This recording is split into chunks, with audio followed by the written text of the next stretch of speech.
ओम शांति।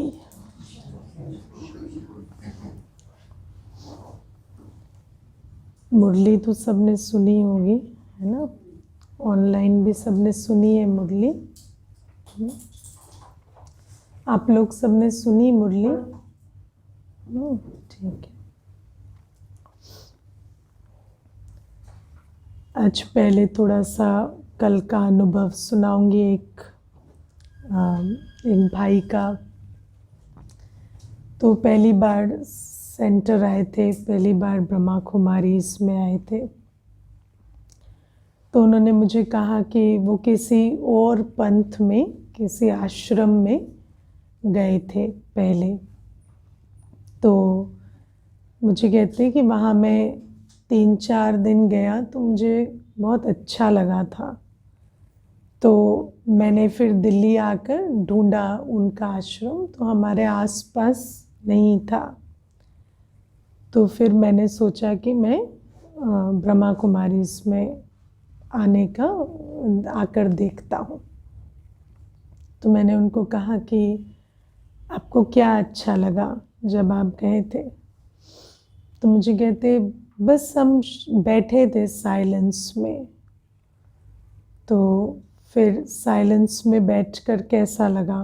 तो बोले पहले पहले तो बहुत डिस्टर्बेंस होती है, फिर 2-2 घंटे 3-3 घंटे जब साइलेंस में बैठते थे तो अच्छा लगता था। तो फिर मैंने उनको कहा तो आपने पावर ऑफ साइलेंस को फील किया? तो उन्होंने कहा हाँ, मतलब you could put it that way. I thought that is meditation, उन्होंने कहा।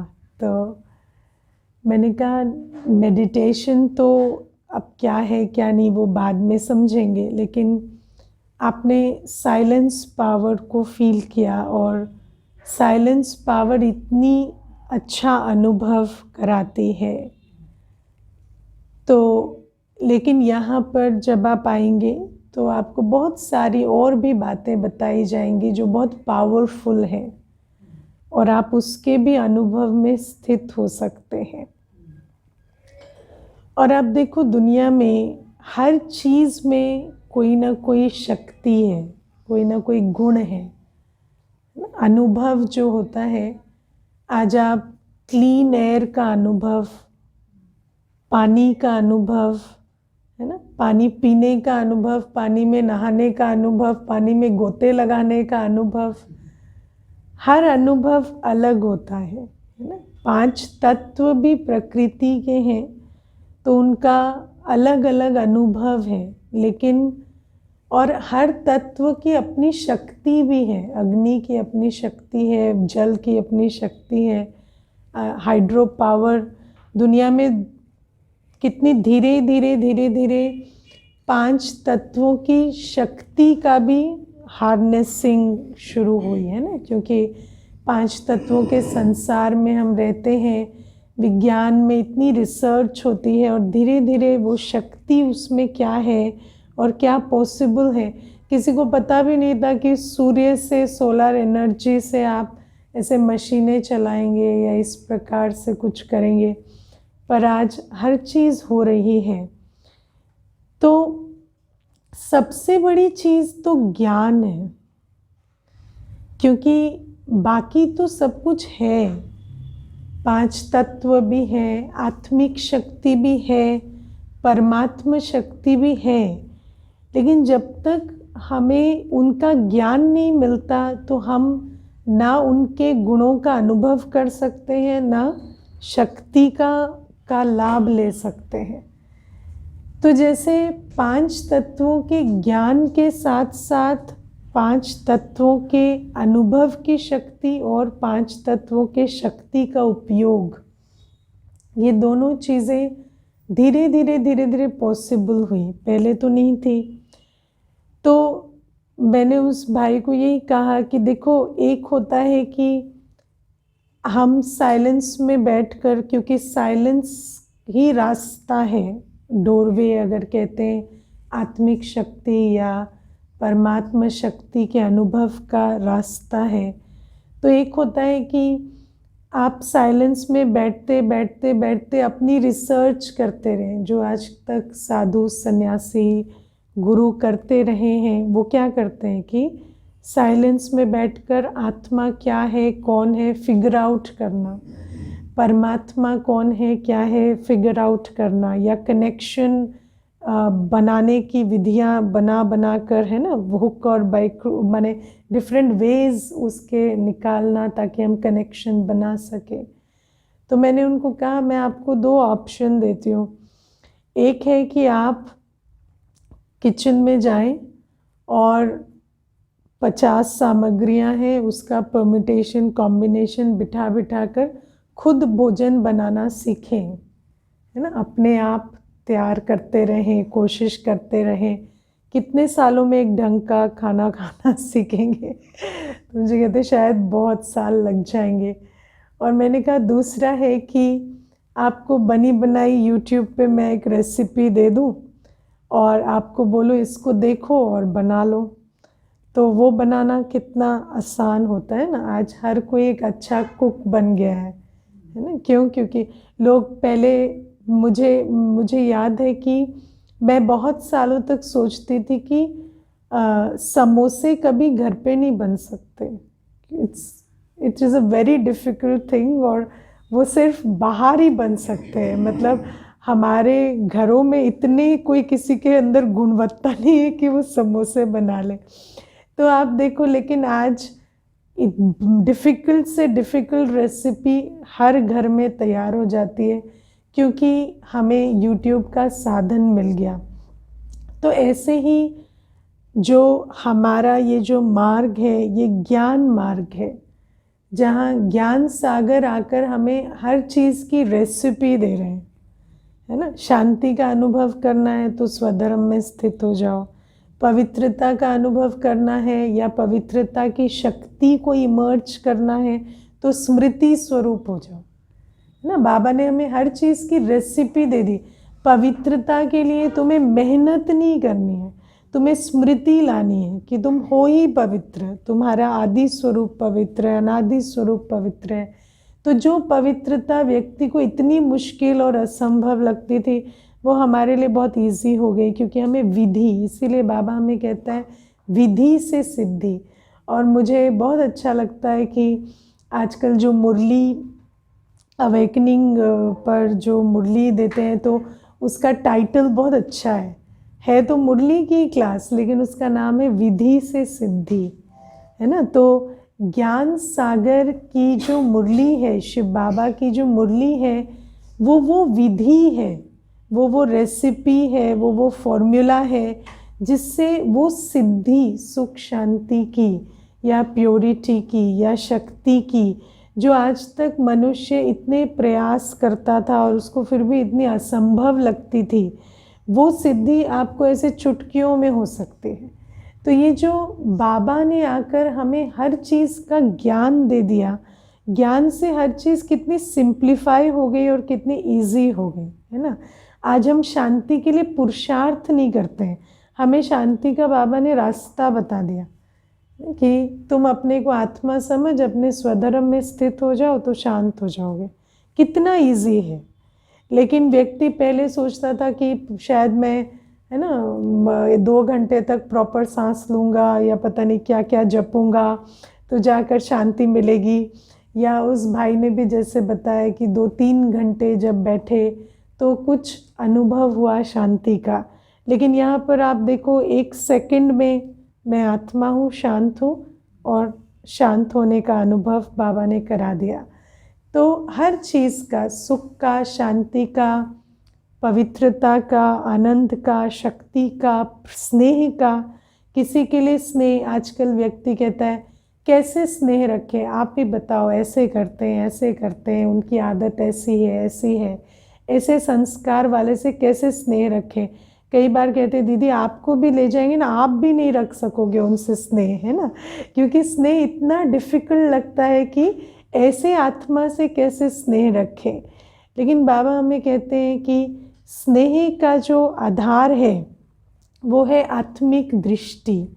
जब आत्मिक दृष्टि रखते हैं, कई बार मुझे याद है, मुझे एक बहन कहती थी कि मेरे साथ जो जो हुआ और जो जो जिस आत्मा के भी लिए कहती वो उसको फॉरगिव करना इम्पॉसिबल है, उस तरह के पाप को कोई फॉरगिव नहीं कर सकता है ना।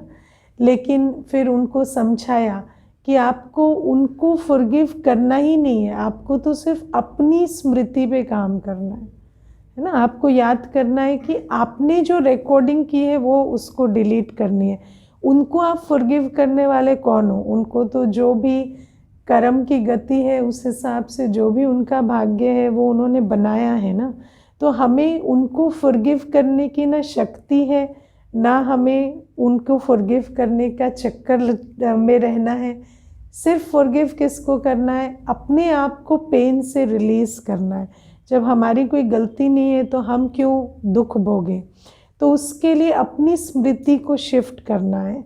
और इसमें हमें कोई बड़ी दिल नहीं, हमें तो बहुत स्वार्थी होकर चलना है कि हमारी जो अपनी पेन है जिसका कारण हम दूसरे को भले कहते हैं, लेकिन वो पेन का अनुभव हम स्वयं करते हैं, तो फिर उससे हम अपने आप को क्यों न छुट्टी दें। तो मुझे याद है 1 हफ्ते के अंदर ही वो माता कहती है, मुझे वो बातें अब याद भी नहीं आती और मैं ऐसा सोचती हूँ कि अब मुझे उन बातों को याद नहीं करना है जो मुझे ही दुखी करती हैं। तो स्नेह जो है उसका आधार है आत्मिक स्थिति, आत्मिक दृष्टि।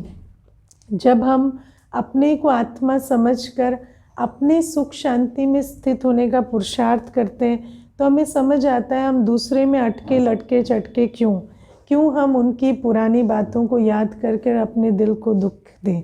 तो उससे अच्छा है कि जब हम अपने दिल को उनके स्नेह से भी भरेंगे तो हमारी दिल खुद उस स्नेह का अनुभव करेगी। तो बाबा हमें ये सारी बातें सिखाते हैं कि पहले स्नेह रखना कितना डिफ़िकल्ट था, आज सबके साथ स्नेह रखना कितना इजी हो गया। व्यक्ति समझता है इनके अंदर मेरे लिए बहुत प्यार है, लेकिन वास्तव में जब हमें अपने लिए बहुत प्यार होता है, बाबा के लिए प्यार होता है, तो सबके लिए प्यार उसका एक बाई प्रोडक्ट बन जाता है। उसके लिए कोई पुरुषार्थ नहीं करना पड़ता। तो कल यही बातें फिर वो बात होते होते फिर बाद में भी विचार चलता रहा कि बाबा ने हमें कितनी इजीली, जो आज बाबा कहते हैं मुक्ति, जीवन मुक्ति, बाबा ने आज हमें बहुत अच्छा स्वमान दिया है। क्या स्वमान दिया है? हाँ, जगत अम्बा के बच्चे कामधेनु, है ना।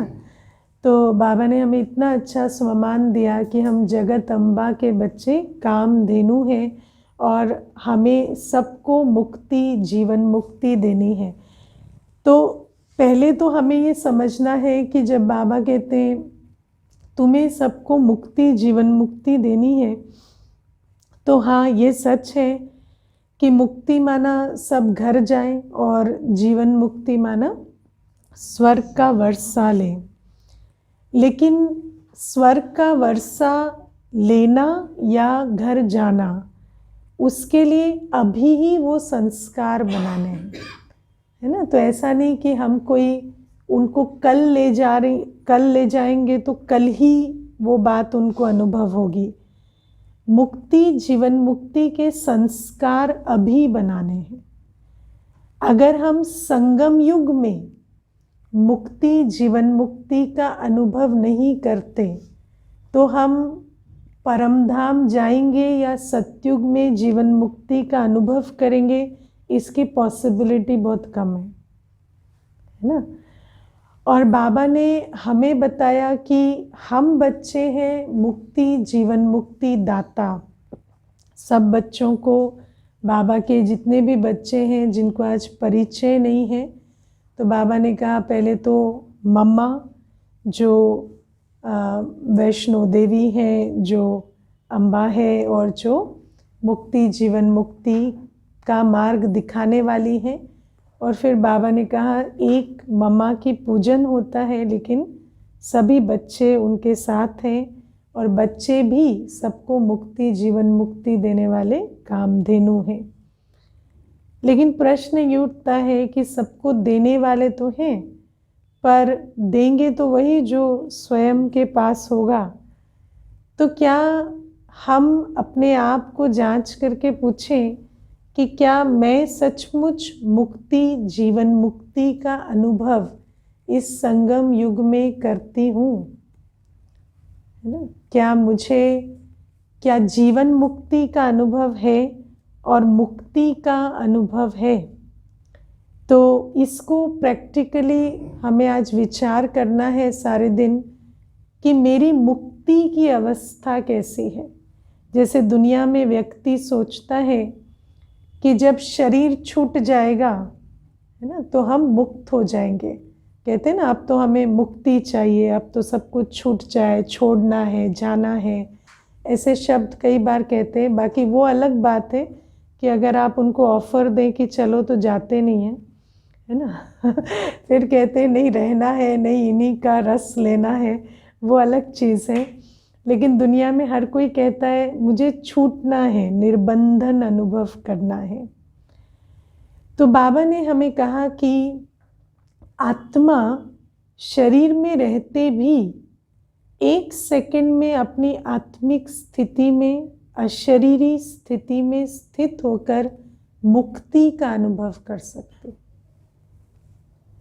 मुक्ति का अनुभव मतलब शांति का अनुभव, और शांति मतलब कर्मेंद्रियों की खींच से परे मैं आत्मा अपनी बीज रूप स्थिति, अपनी अशरीरी स्थिति में स्थित हो जाऊं, जहां मुझे कोई कर्मेंद्रियां या इस दुनिया की कोई भी बात खींचे ना अपनी तरफ। इतना मेरे अंदर फ्री स्थिति हो। मैं आत्मा कर्मेंद्रियों के और इस भौतिक संसार के हर बंधन से अपने आप को मुक्त, अपनी शांत स्थिति में स्थित कर सकूं। शांत स्थिति माना निर्विकल्प स्थिति, जहाँ मुझे कोई संकल्प विकल्प अपनी तरफ खींच नहीं रहे, जहाँ मेरी बुद्धि का जो योग है वो इधर उधर नहीं जा रहा। मैं अपने शांति धाम के साथ, अपने बाबा के साथ एक रस बुद्धि योग जोड़कर अपनी आत्मिक स्थिति का अनुभव कर सकूं। तो ऐसे मुक्त हम हैं। या जब अशरीरी होना चाहते हैं तो उस समय पर कोई ना कोई कर्म बंधन, कोई ना कोई इंद्रियों का बंधन, कोई ना कोई संस्कारों का बंधन अपनी तरफ खींचता है। क्या समझते हैं? तो बाबा कहते हैं ऐसा मुक्त बनना है। यह है मुक्ति की स्थिति, है ना। मुक्ति की स्थिति माना वहाँ पर कर्म करते हुए की बात नहीं हो रही है। बीच बीच में हम चाहे तो बिल्कुल अशरीरी होकर संपूर्ण शांति, निर्बंधन अवस्था का अनुभव कर सके, जो स्थिति लाइट और माइट स्वरूप है। ऐसी स्थिति को बीच बीच में हम अनुभव कर सके। तो क्या हम मुक्त हैं? ऐसी मुक्ति की स्थिति हमारी बनी है, क्योंकि दूसरे को वही दे सकेंगे जो अपने स्वरूप में धारण होगा। अगर स्वयं मुक्ति की स्थिति में नहीं है, छोटी सी बात है, आप योग करने बैठे हैं और आप जिस भी आत्मा के साथ अटैचमेंट में हैं वो दूसरे कमरे में खांस रहे हैं, या उनकी कुछ ऐसी आवाज़ आ रही है जो आपको लग रहा है कि उनका स्वास्थ्य ठीक नहीं है, तो क्या उस बात से 1 सेकंड में न्यारे होकर, चलो 5 मिनट का ही योग है, पर उस समय अपने आप को मुक्त करके उस संकल्प से स्थित कर सकते हैं कि मैं तो एक आत्मा हूँ, बाबा के पास बैठी हूँ और जो भी आसपास है वो ड्रामा अनुसार चल रहा है। तो अपने आप को न्यारा करना बीच बीच में, और अपनी आत्मिक स्थिति में न्यारी और बाप की प्यारी अवस्था में स्थित करना, इसको कहेंगे मुक्ति का अनुभव। मैं आपको एक बहुत छोटी सी बात कहती हूँ। एक बहन है, उसने मुझे कहा कि जॉब करती है, तो उसने कहा कि दीदी ऑफिस में बहुत प्रेशर है, बहुत काम, बहुत प्रेशर है। तो क्योंकि इतना प्रेशर ऑफिस से आता है तो कभी कभी दिल करता है कि जॉब छोड़ दूँ। तो मैंने कहा कि जॉब छोड़ना आप अफोर्ड कर सकते हैं? तो कहती हाँ, ऐसी कोई दिक्कत नहीं है, कर भी सकते हैं। तो मैंने कहा जब आप जॉब छोड़ना अफोर्ड कर सकते हैं तो जॉब का स्ट्रेस छोड़ना क्यों नहीं अफोर्ड कर सकते, है ना। एक तो चलो आपका कोई ये भी सेकंड स्टेज है कि कर्म बंधन है, तो धन की जो खींच है वो आपको उसका भी स्ट्रेस में ले आती है, वो एक दूसरी समस्या, वो भी कोई ऐसी बड़ी बात नहीं है। लेकिन आपके केस में तो और ही इजी है कि आप मुख से कह रहे हो मैं जॉब छोड़ सकती हूँ, तो जब जॉब छोड़ सकते हो तो जॉब में रहते जॉब की सोच क्यों नहीं छोड़ सकते। और सबसे बड़ी बात है कि आपको तो काम करना है, आप काम कर रहे हो, तो जब सोच चलती है कि क्या होगा कैसे होगा, वो नाराज़ नहीं हो जाएंगे, ये नहीं हो जाएंगे, अगर कुछ भी हो भी जाएगा तो अल्टीमेटली क्या होगा, आपकी जॉब तो चली जाएगी ना, तो उसको तो छोड़ने को आप वैसे ही राज़ी हो, तो फिर इस सोच को आप ढो के क्यों घूम रहे हो। तो मुझे कहती ठीक है, तो मैं फिर उनको कह देती हूँ बॉस को कि मैं, है ना, कि मैं जितना होगा उतना ही करूँगी। तो उसमें भी परमिशन चाहिए। देखो, आत्मा को एक सोच को छोड़ने के लिए भी उससे परमिशन लेनी है कि भाई आज से ना मैं कम काम करूँगी और आपको मुझे निकालना होगा तो आप निकाल देना, लेकिन मैं इतना ही करूँगी। ये बात वो खुद को नहीं कह पा रही है, उसको उससे परमिशन चाहिए कि भाई वो कह दे कि ठीक है हम डिसीजन लेंगे, आप छोड़ो नहीं, हम निकालने का डिसीजन ले लेंगे, तो फिर मैं इस सोच को छोड़ सकूं। तो मनुष्य आत्मा कितनी बंधन में है ना। और ये जो बंधन है ये सारा अंदर है, सचमुच देखा जाए तो, है ना। और बाबा कहते हैं बीच बीच में जो ये अभ्यास है अपने को हर संकल्प से न्यारा, बाबा ने इसीलिए हमारे लिए सुबह अमृत वेले का नियम बनाया है और सारे दिन में अनेक बार ट्रैफिक कंट्रोल, 1 मिनट के भी 3 मिनट के भी हर प्रकार के ट्रैफिक कंट्रोल सारे दिन में है। नुमा शाम का समय का योग है ताकि आत्मा अपनी मुक्ति की स्थिति में स्थित हो सके, अपने स्वधर्म में, स्वदेश में, स्वपिता के अनुभव में स्थित हो सके, है ना। जो इस दुनिया की वाइब्रेशन से दूर अपने स्वधर्म की अनुभव, बाबा की याद का अनुभव और अपने स्वदेश की शांति का अनुभव, उसको आत्मा अनुभव कर सके, क्योंकि ओरिजिनली ये अनुभव हमारा अधिकार है। लेकिन उन अधिकारों को हम भूल जाते हैं और ऐसे बंधन का अनुभव सारे दिन करते हैं।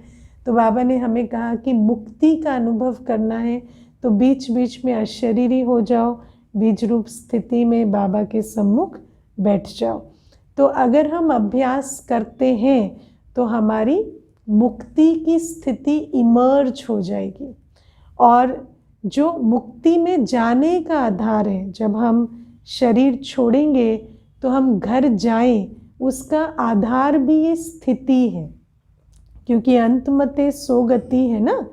तो अंत में यदि आत्मा की स्थिति इतनी मुक्त है तभी हम उड़ के घर पहुंचेंगे, नहीं तो पता नहीं कहीं लटक जाएंगे, है ना। हाँ, पता चला इसीलिए तो कहते हैं ना, वो भटक रहे हैं, वो अटके पड़े हैं, उनको फ्री कराओ। तो ऐसे अटकना नहीं है, भटकना नहीं है, अब सीधा जाना है। तो मुक्ति में जाने का आधार भी इस समय मुक्ति का अभ्यास है, मुक्त अवस्था। आत्मा अपनी स्वधर्म में स्थित होकर मुक्ति का बारंबार अभ्यास करे, अनुभव करे। दूसरी बात है जीवन मुक्ति। तो जीवन मुक्ति अर्थात कर्म करते बंधन मुक्त, कर्म करते सुख शांति की स्थिति, है ना। कर्म करते हमारे अंदर जितने भी इमोशंस आते हैं, आज व्यक्ति जब देखो, इसीलिए तो जीवन मुक्ति के लिए सन्यासियों ने क्या कहा कि सुख कागविष्ठा समान है। तो दुनिया में रहने से सुख नहीं मिलेगा, तो तुम दुनिया छोड़ दो, जंगल चले जाओ तो तुम्हें सुख मिलेगा। मिला किसी को भी नहीं वो अलग बात है, लेकिन सुख मिलेगा इसके लिए दुनिया छोड़ दो। क्यों? क्योंकि उन्होंने कहा कर्म संन्यास कर दो। क्यों? क्योंकि उन्होंने कहा कर्म से दुख मिलता है, जब हम कर्म में आते हैं तो दुख मिलता है। इसीलिए ये भी ब्राह्मण जीवन में भी हम अनुभव करते हैं कि बैठकर योग करना आसान होता है, बैठकर अपनी मुक्ति की स्थिति को अनुभव करना आसान होता है। कई बार तो आत्मा कहती है मुझे अशरीरी स्थिति का बहुत अभ्यास है, लेकिन मुझे घर गृहस्थ में चलने में बहुत समस्याएं आती हैं।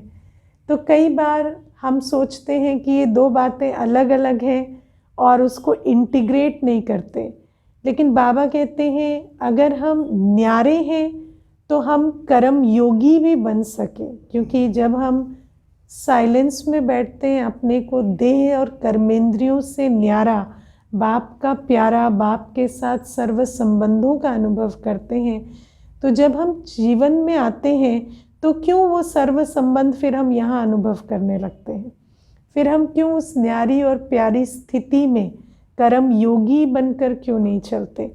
तो बाबा कहते जीवन मुक्ति का आधार है कि मैं जीवन में चलते कर्म करते, कर्म संन्यास जैसी कोई चीज़ होती नहीं है, क्योंकि जंगल में भी कर्म करने ही पड़ते हैं।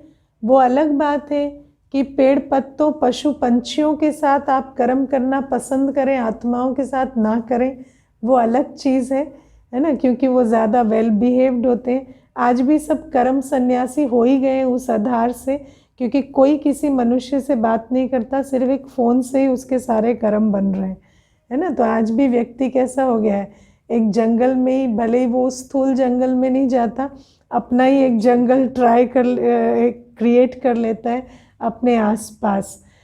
तो बाबा हमें कहते हैं कि कर्म संन्यास कुछ नहीं होता, बस हम कहते हैं मनुष्य आत्माओं के साथ कर्म में नहीं आना है, लेकिन बाबा कहते हैं कि मनुष्य आत्माओं के साथ ही कार्मिक सेटलमेंट है।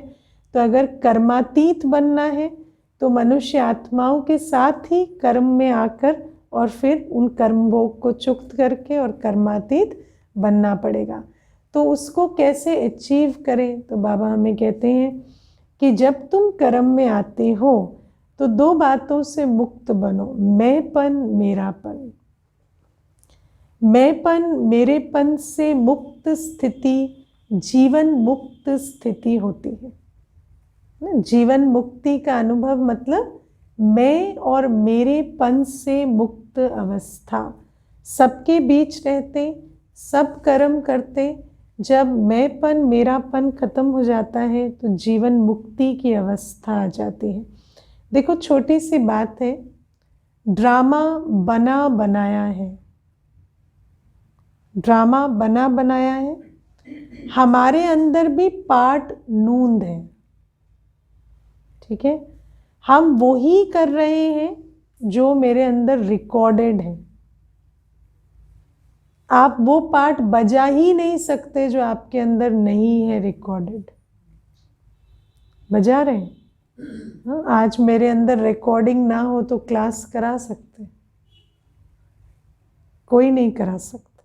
जो रिकॉर्डिंग है, कितनों की क्लासेस सुनते हैं, कई बार विचार करते इसकी तरह बोले उसकी तरह बोले, बोलते अपनी ही तरह है ना। कितनी बड़ी बात है ये, अगर कोई विचार करे। हम वो ही करते हैं जो हमारे अंदर रिकॉर्डेड है, कुछ एक्स्ट्रा कुछ नया नहीं करते। कुछ ऐसा नहीं है जो पिछले कल्प नहीं किया था और अभी कर लेंगे, या अभी नहीं किया और अगले कल्प कर लेंगे, ऐसा कुछ भी नहीं है। सब कुछ वही कर रहे हैं जो कल्प कल्प करते हैं, जो अंदर रिकॉर्डेड है।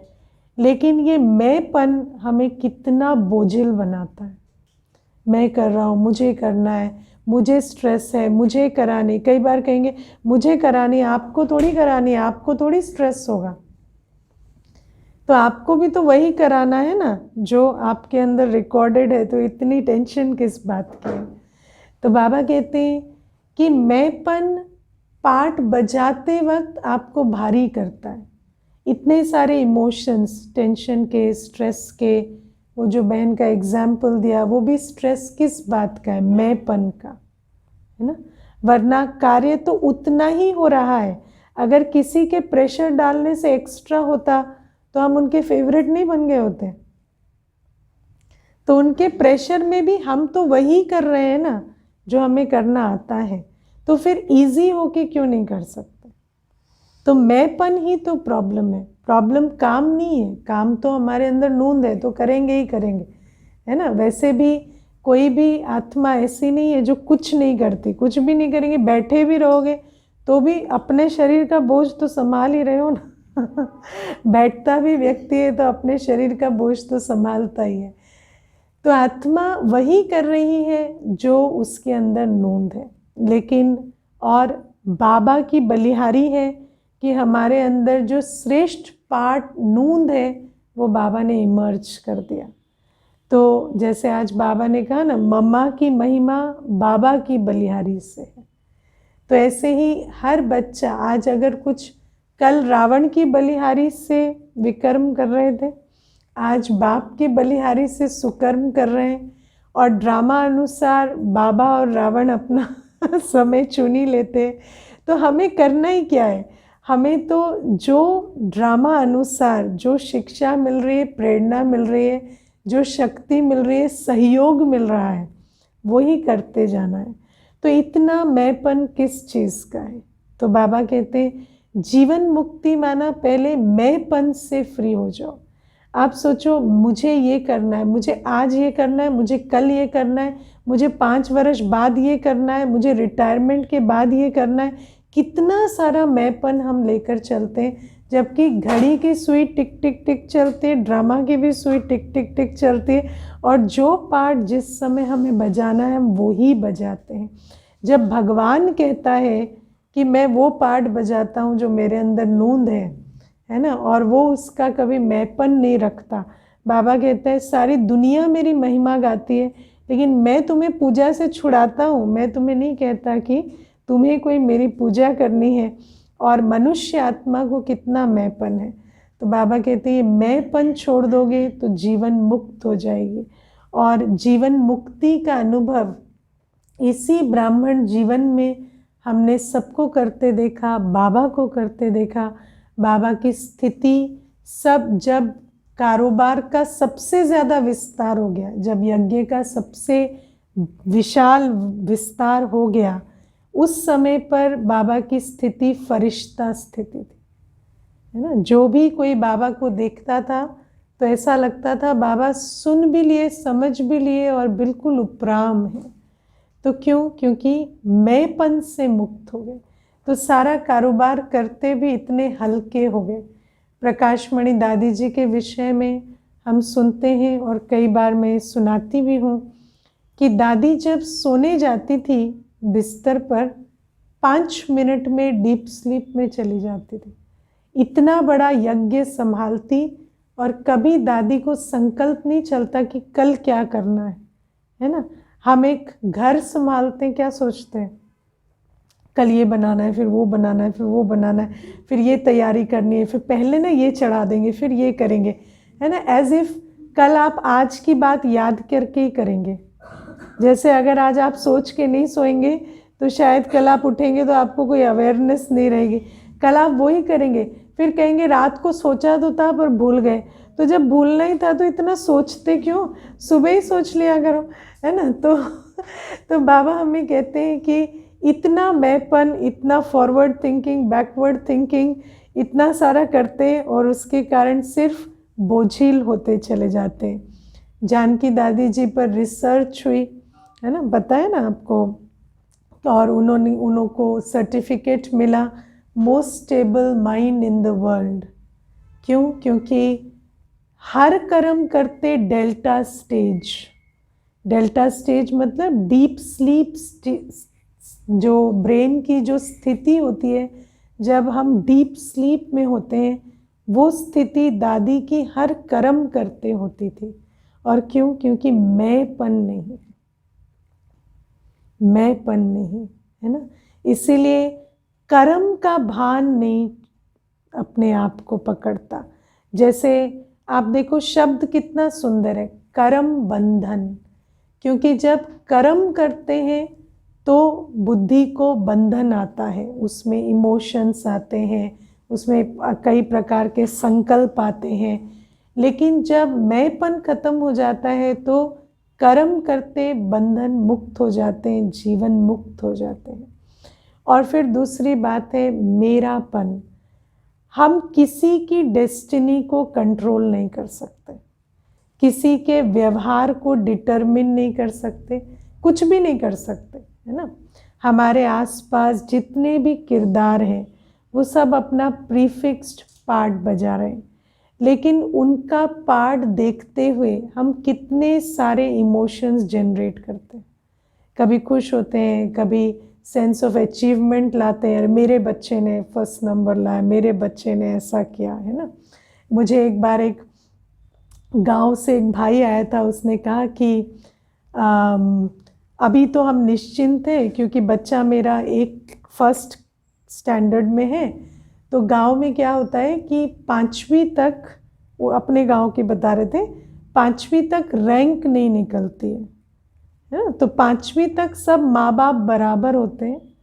फिर 5वीं के बाद जब बच्चों के रिजल्ट आते हैं तो हम अच्छे या बुरे माँ बाप बन जाते हैं। तो उसका बड़ा स्ट्रेस होता है कि बच्चे ने अगर अच्छा परफॉर्म नहीं किया तो फिर उसके बाद हमारा सर्टिफिकेट निकल जाएगा कि इनकी परवरिश ठीक नहीं चल रही है, इनका बच्चा ठीक नहीं पढ़ रहा है। तो वो बात बड़ी इंटरेस्टिंग थी। तो बाबा हमें कहते हैं देखो सब कुछ ड्रामा अनुसार चल रहा है ना, और हमें सिर्फ अपना पार्ट बजाना है। उसके आगे किसी भी की भी ड्रामा को देखकर उसका बोझ अपने ऊपर लेना, कभी दुख का, कभी अचीवमेंट का, कभी बहुत ज़्यादा ईगो का, कभी है ना कोई और भावना, कभी भय, कभी कुछ। तो बाबा कहते हैं ये सारा इसलिए होता है क्योंकि मेरापन है आपके अंदर। और जहाँ मेरापन तेरे में बदल जाता है कि बाबा आप कर रहे हैं और मुझसे जो भी करवा रहे हैं मुझे सर्वश्रेष्ठ करना है। तेरा मतलब बाबा को सरेंडर करना, मतलब श्रेष्ठाचारी बनना।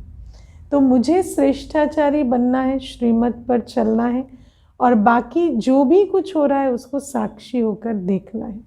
अगर किसी को मुझसे कुछ सीखना होगा तो वो मेरी पर्सनालिटी से सीखेंगे, कहने से नहीं सीखेंगे। और वो बनेगी जब हम श्रीमत पर चलेंगे। और किसी को आप ज़बरदस्ती ना सिखा सकते, ना किसी की डेस्टिनी बदल सकते, और इतना इमोशनल होने का कोई फ़ायदा नहीं है।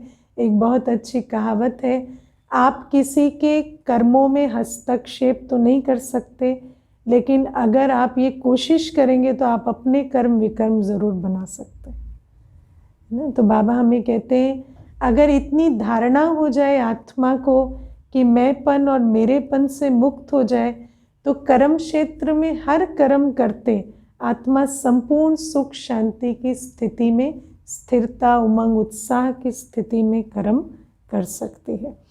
तो जब हम किसी भी आत्मा को मुक्ति, जीवन मुक्ति का रास्ता दिखाने वाले हैं, तो हम सबसे पहले अपने आप को चेक करें कि मेरे अंदर वो धारणा है या नहीं, मैं सचमुच मुक्त और जीवन मुक्त अवस्था में हूँ या नहीं। क्योंकि मैंने ये देखा कि जिन बच्चों ने बाबा की श्रीमत को धारण कर अपनी ऐसी स्थिति बनाई, दादियों ने, बड़ी दीदियों ने या बाबा मम्मा ने, तो उनके एक ही बोल से, है ना, एक ही बोल से आत्मा का भी भाग्य बदल जाता है। कई बार ऐसा होता है कि बड़े कह देते हैं ना ये बात छोड़ दो, तो छोड़ देते हैं। जो बात सालों से नहीं छूटी थी छूट जाती है, क्योंकि बोल जो है वो वरदानी बन जाते हैं। लेकिन सबसे पहले बाबा के वरदानों को हम स्वयं में धारण करें, अपनी स्थिति उतनी ऊंच बनाएं, तब तो हमारे बोल के द्वारा भी किसी को इसी संगम युग में मुक्ति, जीवन मुक्ति का पात्र हम बना सकें। और फिर यही जो जीवन मुक्त अवस्था है, यही सतयुग की नींव है, क्योंकि सतयुग में हम संबंधों के बीच, प्रकृति के बीच रहेंगे। लेकिन क्योंकि ऐसी अवस्था बनी है स्वस्थिति में स्थित रहने की, आत्म अभिमानी रहने की, तो सुख शांति के अनुभव में रहेंगे। और आज बाबा हमें अपने विषय में कुछ बातें बताते हैं। कल भी मैं ये बात कह रही थी, मुझे शिव जयंती पर बहुत संकल्प चला कि भगवान के बारे में कितनी झूठी बातें दुनिया में फैली हुई हैं कि हमारे भूखे रहने से भगवान खुश होता है ना। जबकि बाबा तो कहता है कि तुम अनासक्त होकर ब्रह्मा भोजन खाओ तो मैं खुश होता हूँ, है ना। बाबा को आसक्ति छोड़े बच्चे, ये बाबा की आस है। लेकिन बच्चे भूखे रहे, ऐसा तो बाबा कभी नहीं चाहता। बाबा तो कहता है अंत के समय में भी मैं तुम्हें दाल रोटी खिलाऊंगा। जब स्थूल शरीर से और स्थूल जगत में कुछ खाने लायक नहीं होगा तो सूक्ष्म में भी तुम्हें भोजन स्वीकार कराऊंगा। और ऐसे बाबा के बारे में दुनिया कहती है कि तुम भूखे रहकर उसे याद करो तो वो खुश रहता है। तो कितनी बड़ी भ्रांति है ये, भक्ति और ज्ञान में कितना अंतर है। ऐसे ही बाबा हमें कहते हैं, दुनिया वाले तुम्हें बताते हैं कि भगवान पूजा से खुश होता है ना। तुम बहुत पूजा करो, उसकी बहुत महिमा करो तो खुश होता है। बाबा कहते हैं मैं तो तुम्हें पूजा से छुड़ाता हूँ। मुझे अच्छा नहीं लगता कि मेरे बच्चे पुजारी बनकर पूजा करें। मैं तो तुम्हें पूज्य पने पर स्थित करता हूँ। तुम पूज्य हो, तुम देवात्मा हो, तुम इस अनुभव में स्थित हो, ये मुझे अच्छा लगता है। तुम पूजा करो, ये मुझे अच्छा नहीं लगता। और बाबा आज बहुत सुंदर शब्दों में कहते हैं मैं यहाँ अपनी पूजा कराने नहीं आता, मैं तो तुम्हें पूजा से छुड़ाने आता हूँ। और बाबा कहते हैं मैं तुम्हें याद में स्थित करता हूँ, जप से छुड़ाता हूँ। और जप और याद में बहुत अंतर है ना।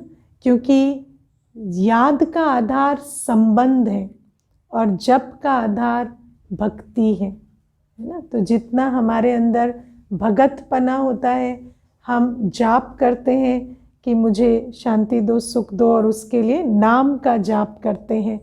लेकिन याद दिल से की जाती है, जाप मुख से किया जाता है। मुख से जाप करने के लिए भक्ति की क्या जो भी बल चाहिए, और याद करने के लिए बाबा से दिल का प्यार चाहिए, संबंध का अनुभव चाहिए। और जैसे हम कहते हैं ना कि जाप करते भी याद तो अनेकों की आती रहती है। भक्ति में भी जाप करते हैं पर याद नहीं ठहरती, है ना। तो इसीलिए मुख से जाप करते भी याद परमात्मा की भक्ति में नहीं रहती।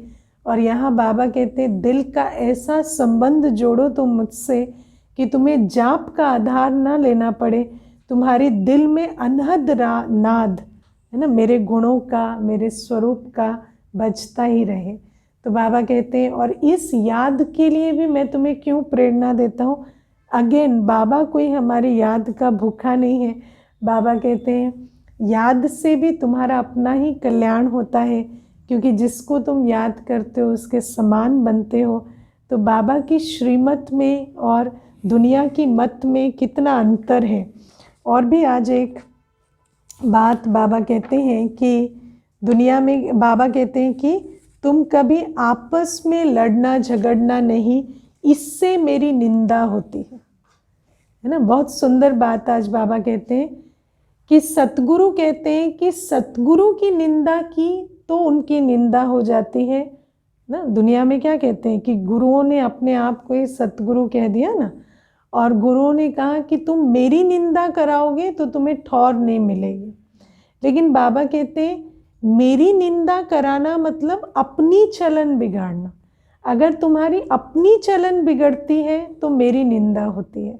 मेरी निंदा करने से मेरी निंदा नहीं होती, वो तो तुम करते चले आए हो है ना। लेकिन जब तुम बच्चे अपनी चलन बिगाड़ते हो तो मेरी निंदा होती है। कितनी बड़ी बात है। बाबा कहते हैं सन शोज फादर, तुम्हारी मेरी लाज तुम्हारे हाथ में है।